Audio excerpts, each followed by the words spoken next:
En Xavi i la Berta comparteixen una mateixa idea de com transitar pel món i a la vegada de com mirar el que ens envolta. D'aquestes mirades particulars i sempre atentes sorgeix l'exposició fotogràfica Ínfims. Són trossets del paisatge urbà que queden amagats i que per nosaltres tenen com un significat força especial, no? Llavors això és un recorregut molt urbà, però de raconets molt amagats. La mostra recull en 11 fotografies objectes petits, insignificants de la geografia urbana que acostumen a passar desapercebuts per a la majoria.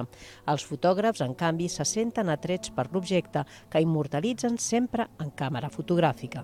Ens permet un treball més d'introspecció, de decidir el que vols fotografiar, i tot i que és digital i per tant podríem tirar moltes fotos, tirem molt poques fotos.